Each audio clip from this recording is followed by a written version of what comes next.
Hey there, my name is Chris Acton with Acting Creative, and this is a Handwoven Experience, episode 90. And in this episode, I'm going to talk about the log cabin formula. So this is log cabin. Log cabin is this great kind of complicated looking geometric fabric that in reality is really easy to do. So with just understanding a few little components, you can easily be doing some log cabin in no time. So let's talk about the elements that go into the log cabin formula. First of all, log cabin is just plain weave. It is just that simple. If you can do a potholder, you can do some log cabin. I promise you, over, under, nothing fancy, no hanky panky. All right. The second element to it is that you're always working with two very different yarns. Typically you have one very dark and one very light. Two contrasting colors is what you're looking for. And you're going to use those two colors alternating back and forth, all throughout the warp yarns going this way and then the weft yarns going this way. Okay? So two colors, easy enough. The last component of the log cabin formula is a little trickier, but you can get it, no problem. So here is my example. See, this block right here looks like it's going kind of up and down, vertical, and the one next to it looks like it's going horizontal, right? And then vertical and then horizontal. Well, to create that, what we did, first of all, in the warp, is that we went dark, light, alternating. Remember I talked about that? And then to change direction, I put two together. So I went dark, light, and then I went light, dark. So that's how you get this little break and it looks like it's going the other way.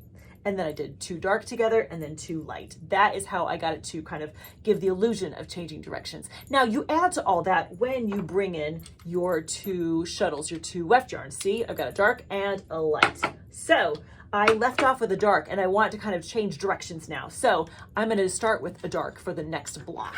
Okay, so I'm going to take my dark, send it through. By the way, like I said, this is just plain weave. So I have half the yarns lifted here and then the other half are lifted now. So it's just that simple. So take your light through next, just like that. And then we're gonna go dark again. And I think what's so cool about log cabin is that it's all an optical illusion and it looks really, really complicated. However, it's all about manipulating where the colors go and how they kind of play with each other, which is very fun. So I promise, even if you're just starting out, you can happily do some log cabin.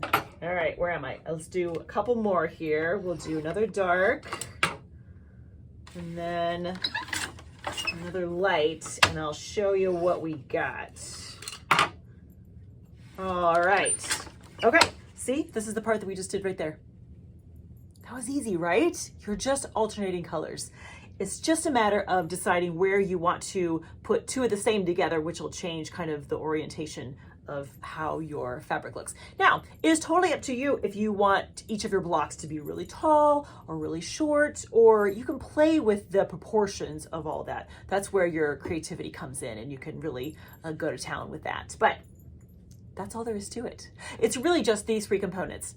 It's plain weave. You're using two alternating colors in both the warp and the weft. And then lastly, anytime you want to kind of change the way the blocks appear in the fabric, you're going to put two of the same color together and then just keep alternating. That's all there is to it. It's pretty mystical, right? So I hope that gave you a little something to think about. You've got a good kind of big picture of what goes into making log cabin fabric, because we can all do it and it's so fun. I highly recommend that we all give a little log cabin a try. All right, friends. Hope you have a great week. Happy weaving.